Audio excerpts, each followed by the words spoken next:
आज है 25 जून 2024 दिन मंगलवार। नमस्कार, सुप्रभात। न्यूज छत्तीसगढ़ में आपका बहुत बहुत स्वागत है। इससे पहले आप छत्तीसगढ़ के कौन से जिले से न्यूज को देख रहे हैं, कमेंट में हमें जरूर बताइए। साथ ही डेली अपडेट रहने के लिए चैनल को सब्सक्राइब जरूर करें। हर महीने मितानिनों को मिलेगा ऑनलाइन मानदेय। मितानी वंदन योजना की तर्ज पर होगा भुगतान। छत्तीसगढ़ में मितानिन के रूप में काम कर रही महिलाओं को अब मानदेय के लिए नहीं भटकने की जरूरत होगी। सरकार की ओर से मितानिनों के मानदेय का भुगतान अब सीधे उनके खाते में किया जाएगा। प्रदेश के स्वास्थ्य मंत्री श्याम बिहारी जायसवाल ने इसकी घोषणा की। डीएम ने किसानों से किया 1-to-1 समाधान के लिए हुआ हेल्पलाइन नंबर जारी। छत्तीसगढ़ के बलौदा बाजार में किसानों और विभिन्न कृषक संगठनों से कलेक्टर दीपक सोनी ने चर्चा की। संयुक्त जिला कार्यालय के सभागार में जिले भर से आए किसानों से खेती किसानी के कार्य में हो रही समस्याओं के बारे में विस्तृत जानकारी ली। कॉलेजेस में 10 जुलाई को जारी होगी पहली मेरिट लिस्ट। ऑनलाइन आवेदन की अंतिम तिथि 8 जुलाई तय। राष्ट्रीय शिक्षा नीति के तहत अटल बिहारी वाजपेयी विश्वविद्यालय में स्नातक के 4 वर्षीय पाठ्यक्रम में प्रवेश के लिए आवेदन की प्रक्रिया चल रही है। अब तक 7,245 छात्र छात्राओं ने ऑनलाइन पंजीयन करा लिया। कॉलेजेस में पहली मेरिट सूची का प्रकाशन 10 जुलाई को होगा। मौसम बदलते ही बढ़ रही इन मरीजों की संख्या, अस्पतालों में लग रही लंबी कतार। बिलासपुर मौसम बदलते ही एक बार फिर से सर्दी खांसी बुखार से लोग पीड़ित होने लगे। इसका नजारा जिला अस्पताल सिम्स समेत अन्य अस्पतालों में देखा जा रहा है, जहां पंजीयन कक्ष से लेकर ओपीडी तक मरीजों की लंबी कतार लग रही है। गर्मी के बाद अब बारिश का मौसम आ गया, रह रहकर बारिश हो रही है। ऐसे में एक ओर जहां गर्मी से राहत मिली तो दूसरी ओर मौसमी बीमारी सर्दी खांसी बुखार से लोग पीड़ित हैं। भगवान जगन्नाथ स्वामी मंदिर पाटन से 7 जुलाई को निकलेगी रथ यात्रा। 7 जुलाई को निकलने वाली रथ यात्रा के संबंध में भगवान जगन्नाथ स्वामी मंदिर ट्रस्ट की बैठक हुई। इसमें रथ यात्रा को भव्य और हर्षोल्लास के साथ मनाने का निर्णय लिया गया।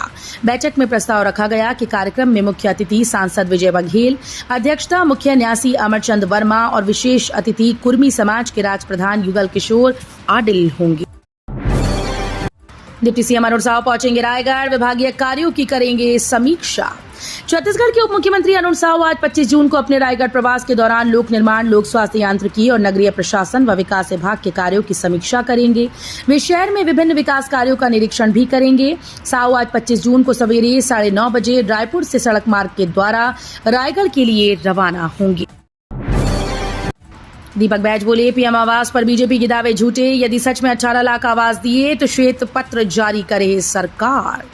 छत्तीसगढ़ में बीजेपी सरकार प्रधानमंत्री आवास योजना के तहत 18 लाख आवास स्वीकृत होने का दावा कर रही है। शासन के इन्हीं दावों पर कांग्रेस प्रदेश अध्यक्ष दीपक बैज ने सवाल उठाते हुए श्वेत पत्र जारी करने की चुनौती दी। दीपक बैज ने कहा कि साय सरकार ने गरीबों को आवास देने के नाम पर धोखाधड़ी की। टीएस सिंहदेव से मुलाकात करने उनके घर पहुंचे सीएम विष्णुदेव साय।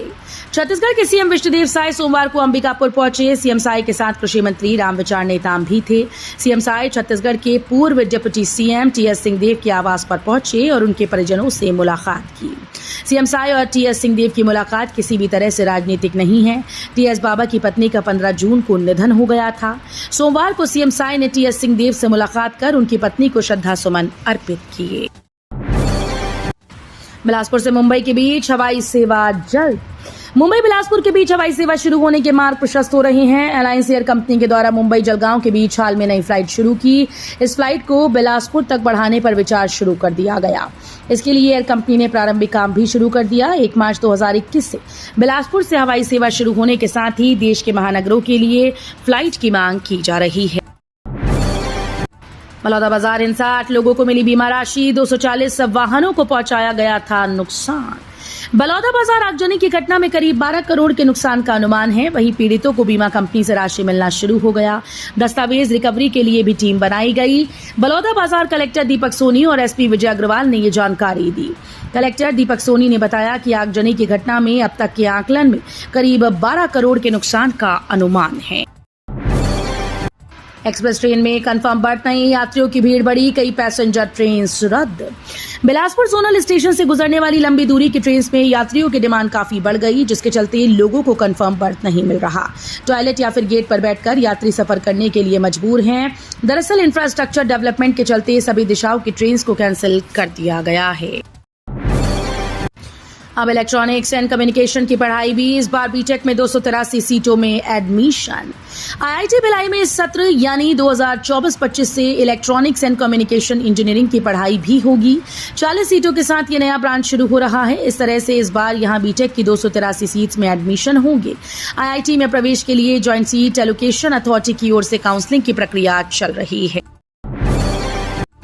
रायपुर एमआईसी की बैठक, निकाय परिसीमन का मुद्दा गरमाया। वार्ड परिसीमन के खिलाफ महापौर परिषद पारित कर सकती है प्रस्ताव।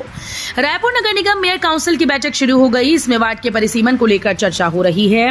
दरअसल भाजपा सरकार ने नगरीय निकाय चुनाव से पहले निकायों के परिसीमन की मंजूरी दी, लेकिन कांग्रेस के पार्षद परिसीमन का विरोध कर रहे हैं।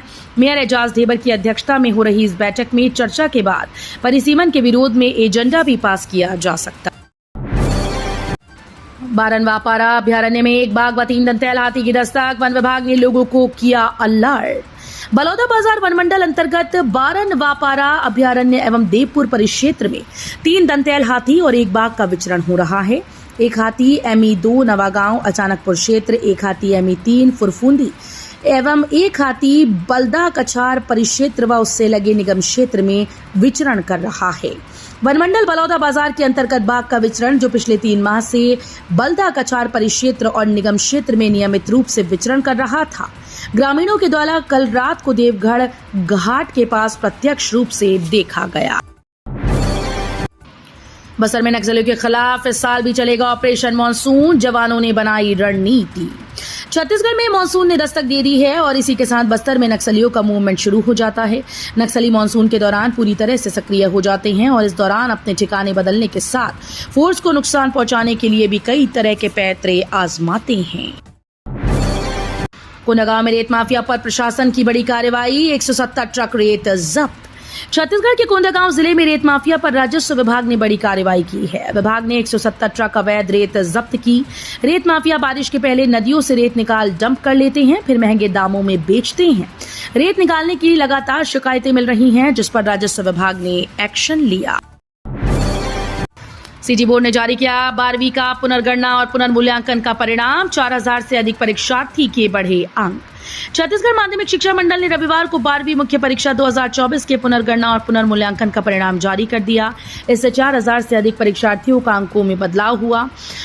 इससे उत्तर पुस्तिकाओं का मूल्यांकन करने वाले शिक्षकों की पोल खुल गई और कई सवाल खड़े हो गए। सरकारी योजनाओं का लाभ दिलाने के नाम पर खुलवाए ग्रामीणों के खाते। छत्तीसगढ़ के रायगढ़ जिले में ग्रामीण क्षेत्रों के भोले भाले ग्रामीणों को शासकीय योजनाओं का लाभ दिलाने के नाम पर बैंक खाते खुलवाकर उनके खातों का दुरुपयोग करने का मामला सामने आया। रायगढ़ पुलिस ने इस मामले में 2 आरोपी समेत धोखाधड़ी में शामिल इंडसइंड बैंक प्रबंधक और कर्नाटका बैंक के कर्मचारी को गिरफ्तार कर आगे की कार्रवाई की जा रही है। 3 सूत्रीय मांग को लेकर सामुदायिक स्वास्थ्य कर्मी हड़ताल पर। छत्तीसगढ़ प्रदेश स्वास्थ्य कर्मचारी संघ के तत्वावधान में ग्रामीण स्वास्थ्य केंद्रों में पदस्थ संविदा कर्मचारियों के अनिश्चितकालीन हड़ताल पर चले जाने, अस्पतालों में इलाज सुविधा ठप हो गई। वेतन विसंगति दूर करने सहित 3 सूत्रीय मांगों को लेकर लामबंद कर्मचारियों ने तानसेन चौक में प्रदर्शन शुरू कर दिया। जिले के सुदूर ग्रामीण क्षेत्रों में आम लोगों को स्वास्थ्य सुविधा मुहैया कराने के लिए संविदा के आधार पर सामुदायिक स्वास्थ्य अधिकारी कर्मचारियों की नियुक्ति की गई। जांजगीर चांपा में लोगों ने घेरा नगर पालिका कार्यालय, विधायक व्यास कश्यप बोले, अधिकारी दबा रहे कांग्रेस पार्षदों की आवाज। छत्तीसगढ़ के जांजगीर चांपा जिले के नैला में नगर पालिका सीएमओ के खिलाफ विधायक ने मोर्चा खोल दिया। जांजगीर नैला कार्यालय के मुख्य गेट पर बैठकर विधायक व्यास कश्यप, पार्षद और नागरिकों ने धरना दिया। विधायक ने सीएमओ पर मनमानी करने का आरोप लगाया। लोगों का कहना है कि नालियों की सफाई न होने से जल भराव की समस्या हो रही है। सीएम विष्णुदेव साय ने रानी दुर्गावती की प्रतिमा पर माल्यार्पण किया। मुख्यमंत्री विष्णुदेव साय ने वीरांगना रानी दुर्गावती के बलिदान दिवस के अवसर पर सोमवार को राजधानी रायपुर के कैनाल लिंक रोड स्थित रानी दुर्गावती की प्रतिमा पर माल्यार्पण कर उन्हें नमन किया।